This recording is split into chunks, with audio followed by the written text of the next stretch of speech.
बिस्मिल्लाहिर्रहमानिर्रहीम। तमाम देखने और सुनने वालों को अस्सलाम वालेकुम। आज मैं बात करूंगा कि आंख में सुर्खी या लाली आने की क्या वजह है और इसके अलावा ये है कि इसका आप इलाज किस तरह से कर सकते हैं और कैसे आप पहचान सकते हैं कि ये एलर्जी की वजह से है या वायरल इन्फेक्शन की वजह से है या फिर किसी इन्फेक्शन की वजह से आपकी आंख में सुर्खी या लाली आ गई है, या क्या क्या ट्रीटमेंट ऑप्शन इसके अवेलेबल हैं। सबसे पहले ये कि आंख में अगर एलर्जी होती है तो उस केस में आंख में सुर्खी या लाली आ जाती है। ज्यादातर केसेस एलर्जी से मुतल्लिक होते हैं। इसके अलामात कुछ इस तरह से होती हैं। एक तो आंख में सुर्खी होगी, लाली होगी यानी रेडनेस होगी। फिर ऐसे लगेगा कि फॉरेन बॉडी सेंसेशन है, यानी आंख में कुछ पड़ गया है, बार बार खारिश होगी। और इसके अलावा आंख में स्वेलिंग भी कुछ केसेस में हो जाती है। और बाकी ये कि जब भी आप धूप में देखते हैं या रोशनी में देखते हैं तो आपको आंख में चुभन महसूस होगी, यानी धूप या रोशनी आपसे बर्दाश्त नहीं होगी। तो इस तरह के केसेस ज्यादातर एलर्जी से मिलते जुलते होते हैं, यानी इसकी ज्यादातर ऐसे होता है कि एलर्जी की वजह से ये सारी अलामात आ रही होती हैं। अगर इन्फेक्शन हो जाता है तो वो इससे थोड़ा सा मुख्तलिफ होता है। अब इन्फेक्शन में सुबह सुबह जब उठेंगे तो आपकी दोनों आंखें आपस में चिपकी हुई होंगी, या फिर आंख से कचरा, गंदा मादा या आपस ये सारा कुछ आंख से निकल सकता है। ड्राइनेस लगेगी, ऐसे लगेगा कि आंखें ड्राई ड्राई हैं या आंखें थकी हुई हैं। और कुछ केसेस में पेन भी हो सकता है, यानी आंख में दर्द भी हो सकता है। तो इन दोनों का इस तरह से हम डिफरेंस कर सकते हैं कि एलर्जी है या फिर इन्फेक्शन है। और इसके अलावा बहुत सारे केसेस हो सकते हैं कि जिसमें आंख में सुर्खी या लाली आ जाती है, क्योंकि आंख के बहुत सारे केसेस हैं जिसमें आंख में सुर्खी या लाली आ जाती है। उसमें बहुत सीरियस भी प्रॉब्लम हो सकते हैं, जैसे यूवीआइटिस है या आंख के पर्दे का कोई मसला है, तो उस केस में भी इस तरह के सिम्टम्स देखने को मिल सकते हैं। फिर अगर किसी की आंख में प्रेशर बहुत ज्यादा हो जाता है, यानी कंजस्टिव एक्यूट जो ग्लूकोमा होता है, उसमें अगर प्रेशर बहुत ज्यादा बढ़ जाता है तो उसकी वजह से भी आंख में सुर्खी या लाली आ सकती है। अगर किसी को ड्राइनेस है या कोई नजदीक का काम लगातार कर रहा है जिसकी वजह से आंख के जो टीयर फिल्म है वो डिस्टर्ब हो गई है, आंसू जल्दी ड्रेन हो रहे हैं।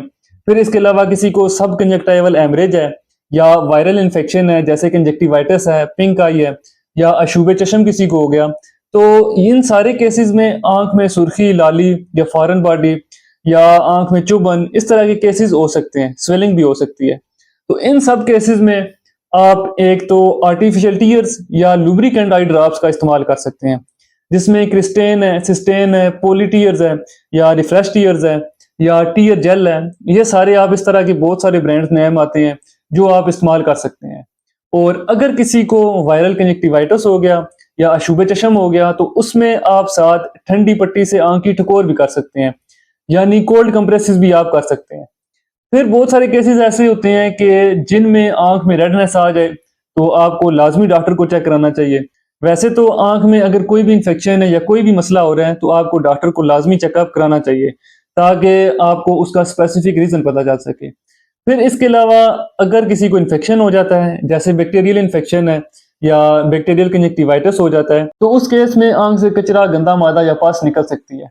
तो इस केस में एक तो आपने एंटीबायोटिक्स का इस्तेमाल करना है, जैसे आई मॉक्स है या फिर मॉक्सीफ्लॉक्सासिन है, मॉक्सीगैन है।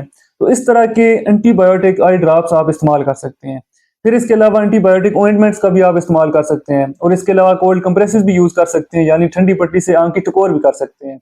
अगर कोई एंटीबायोटिक में इसके अलावा ब्रांड नेम मिल रहा है तो वो भी आप डॉक्टर के मशवरे के मुताबिक इस्तेमाल कर सकते हैं। आपने खुद से सेल्फ मेडिकेशन नहीं करनी।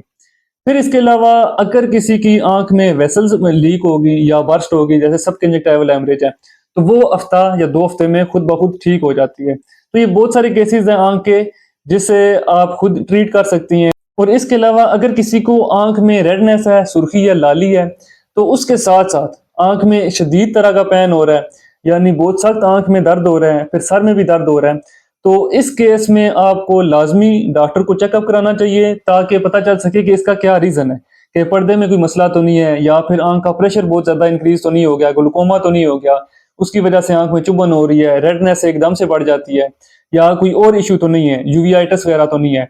तो इन केसेस में आपने डॉक्टर को लाजमी चेकअप कराना होता है। तो ये कुछ ऐसे केसेस थे जिनमें आप इन्फेक्शन या फिर जो एलर्जी है उससे डिफ्रेंशिएट कर सकते हैं और आप खुद इसका इलाज कर सकते हैं। तो उम्मीद है आपको आज की वीडियो पसंद आई होगी। अगर वीडियो पसंद आई है तो मेरे YouTube चैनल को सब्सक्राइब करें, लाइक करें और दोस्तों के साथ शेयर करें। मिलते हैं नेक्स्ट वीडियो में, तब तक के लिए अल्लाह हाफिज।